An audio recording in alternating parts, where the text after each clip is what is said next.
Hello everyone, welcome back to Keeping Up in Disney. If you've been following along with our series, you know we've been exploring all the top foods and drinks across the 4 Disney World parks. But today, we're taking a little detour over to the Disney resorts. We visited a bunch of the resorts and tasted quite a few dishes and sips along the way, so we thought it would be fun to share our top food and drink from each one we've had the pleasure of dining at. Now, there are so many great spots around Walt Disney World, and while we couldn't hit them all, this list covers the ones we visited and had something truly memorable at. So, without further ado, let's jump into the delicious magic, resort by resort. Starting with one of the most visually fun resorts, Art of Animation. This resort is so vibrant, colorful, and themed to perfections with characters from Finding Nemo, The Lion King, Little Mermaid, and Cars. Our favorite bite here, it's gonna have to be the chicken parmesan pasta with Alfredo sauce from Landscape of Flavors, which is the food court at Art of Animation. This one might sound like a kind of funny pick, and while it is a little bit random, it's actually a very filling meal, and we always just go back to it time and time again after staying there a few times. And it's hearty, creamy, and it's a perfect carb-loaded comfort food after a long park day. You can get it with the red sauce too, like a marinara sauce on top, and it doesn't even really look too much like a chicken parmesan. I'll have our videos in here, but yeah, it comes with a breadstick too, and it's actually a pretty good meal. I usually get it without the chicken parmesan and just get a ton of sauce on it because the sauce is seriously so good. Yeah, so it can also just be like an Alfredo pasta too if you want it that way. But don't skip the pool bar. The Big Blue Ocean cocktail from the drop-off is a refreshing blue dream. Tropical, fruity, and Instagram worthy. Yeah, it's a really good drink. The drop-off pool bar is pretty good. For the next resort we'll be visiting, it's gonna be Pop Century, and at Pop Century, you're walking through decades of nostalgia, and trust us, the food here hits pretty well too. We always go for the classic bacon cheeseburger with fries from Everything Pop. It's simple but solid, the kind of Disney burger that just hits after rope dropping Hollywood studios. Yeah, this is another kind of funny one to have on the list because it is just a basic Disney resort burger, kind of similar to some of the ones you'd find in the parks, but it's just always a solid go-to food court option, a decent value for the price. You get a lot of food, and we always end up getting it a bunch because it's actually pretty good. And to wash that down, our top drink that we've had from Pop Century is a sunset margarita from the Petals Pool Bar. It's sweet, citrusy, and perfectly vacation-y. Next up at Caribbean Beach Resort, we head straight to Spyglass Grill, one of the hidden gems on property. Yeah, Caribbean Beach is a moderate resort, also on the Skyliner route with Art of Animation and Pop, the last 2 resorts we just talked about. So we've stayed at this resort a few times too, and the Spyglass Grill is actually located over in the Trinidad section, so kind of a little bit off from the main dining area, and it is in one of the resort-specific sections, so you do have to walk to find it, and it really is kind of like a hidden gem. And our absolute favorite here, the Mojo pork tacos, they're flavorful, juicy, and full of Caribbean flair. And these tacos are such a great price too. You get 3 tacos a side. I usually go with the fries, and as of recording this, and for like the past couple years when we've gone, they've been $10. They're $9.99 on the menu, and they really just can't be beat. So I always recommend this to anyone who's stopping by Caribbean Beach or looking for a kind of hidden gem food out in the resorts. And if you're into cheese, like we are, a quick shout out to the queso from Banana Cabana. It's so creamy and addictive.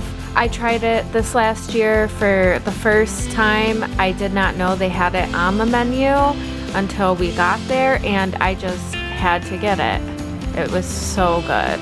As for the drinks, the spiked guava lemonade at Spyglass Grill is such a tropical dream. It's tart, it's sweet, and it's just the right amount of zing and very refreshing. Next, we'll be stepping into the Riviera Resort, which feels like taking a vacation within a vacation. And this one is also just right further down the Skyliner route.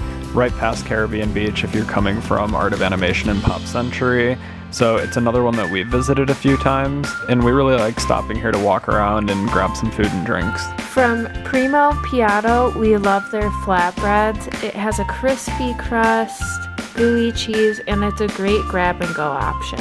Yeah, and I really like the pepperoni pizza one. I think when I used to get it a couple years ago, they did have one that was pepperoni and sausage. I just looked at the menu now, and it looks like they only have the pepperoni, but that one is so good. You really can't go wrong with the flatbreads from Primo Piatto. They are delicious, and this was always a go-to for me.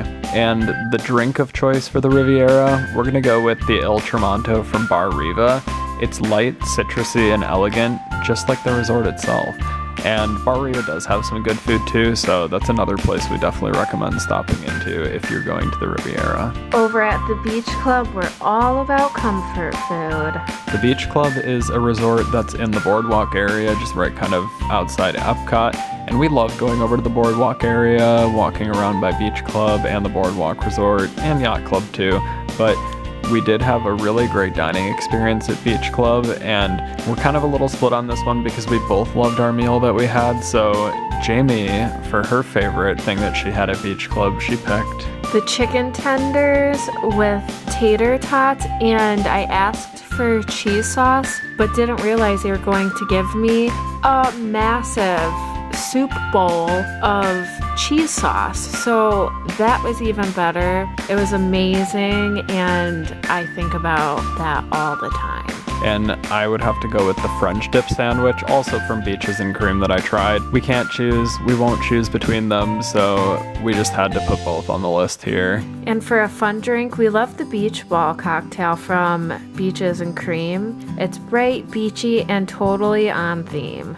Yeah, so basically if you're going to the Beach Club, we would definitely recommend that you check out Beaches and Cream, or if you're anywhere even in that area or taking a Disney vacation, this is a really fun one. They also have a really crazy cool dessert called the Kitchen Sink Sundae, and you might just see something crazy happen in the restaurant if someone orders it, or if you happen to order it yourself. For our next resort, we're going to be heading right around the Boardwalk area to the actual Boardwalk Resort. And the Boardwalk Resort has those classic Atlantic City vibes, and the food kind of matches the energy. Out on the Boardwalk, you will find like a pizza place, there's a bar, there's a few other nicer dining options. The Cake Bake Shop is open now. We have not been back there since the Cake Bake Shop opened. I am a big fan of the Italian sandwich from the Boardwalk Deli. It was actually really fresh, filling, and packed with flavor. And I mean, the pizza there is good too. The pizza on the Boardwalk is tasty. You really can't go wrong with anything in the Boardwalk area, but the Italian sandwich stood out to me, and I really, really liked the Boardwalk Deli for a quick grab-and-go option. And for a drink at the Boardwalk, I would be going to Joe's Marvelous Margaritas and getting the watermelon margarita. It's such a perfect drink just to sit there and sit in the afternoon and sip and people watch. There's always different like shows going on or something along the Boardwalk, so that's always my go-to. Yeah, the Boardwalk always has some fun sort of entertainment happening.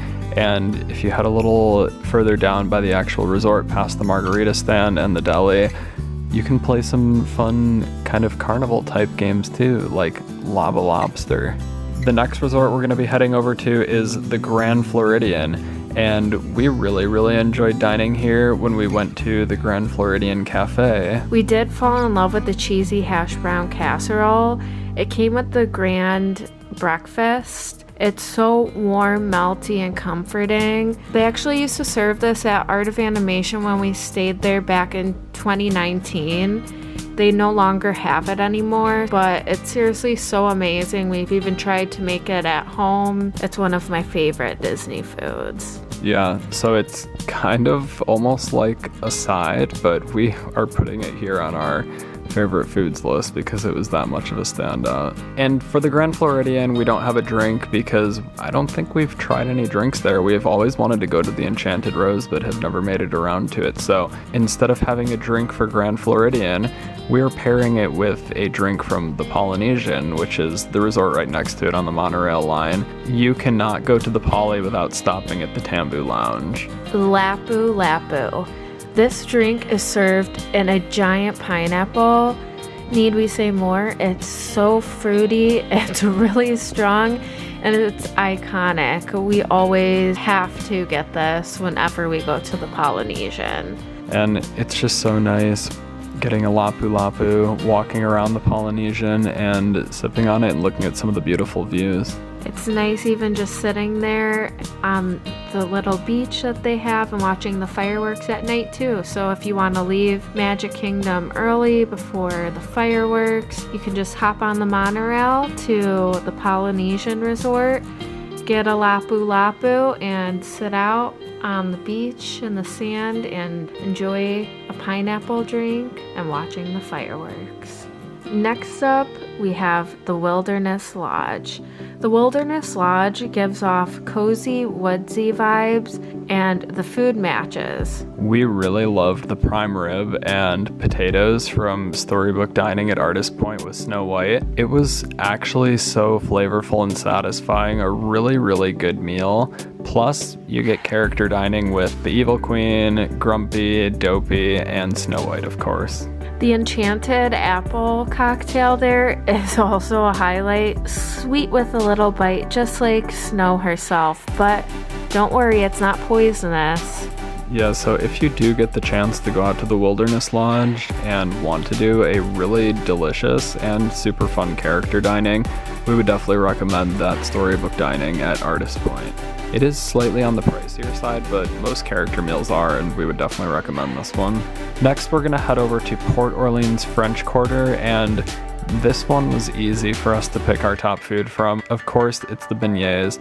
These are from Scat Cat's Club. They're fluffy, powdered sugar covered perfection. And that's it. Just kidding. These are actually so good. You've probably seen them. They're the Mickey beignets, of course, and we tried them on one of our more recent trips, actually, and we hadn't had them before, and don't know why we took so long to try them because they kind of blew our minds, so we had to mention them here. You can also get them with a strawberry sauce to dip them in or a chocolate sauce. And of course, we had to go classic with the drink, the Hurricane from Mardi Gras. It's strong, sweet, and feels like you're right on Bourbon Street. Last but not least, we have Coronado Springs, home of one of our favorite restaurants on property. Our favorite food here was the steak and frites from Three Bridges Bar and Grill, and it is so good. Three Bridges Bar and Grill is a cool restaurant located in the middle of the little lake at Coronado Springs, and there are actually bridges that connect it. So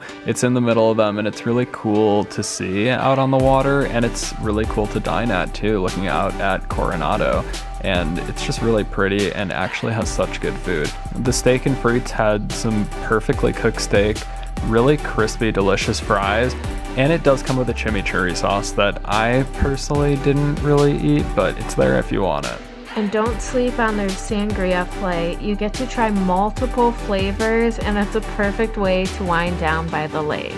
Another thing I would like to add at Coronado Springs, in their quick service, we wanted to look around a bit. They have my favorite chips and queso, just like they have in the Epcot Mexico Pavilion, right there in their quick service. So I had to get some. Wow, that was a lot of deliciousness. But we really do hope this gives you some ideas for your next Disney stay. Let us know in the comments which ones you have tried. Any favorites that we didn't mention that we need to try next time? And if you did enjoy this video or learned about any new foods at Disney that you haven't tried and want to try, or any new drinks, don't forget to like this video, subscribe to the channel, and ring that bell so you don't miss out on more of our videos coming soon. And as always, thanks for keeping up in Disney, and we'll see you real soon. Bye!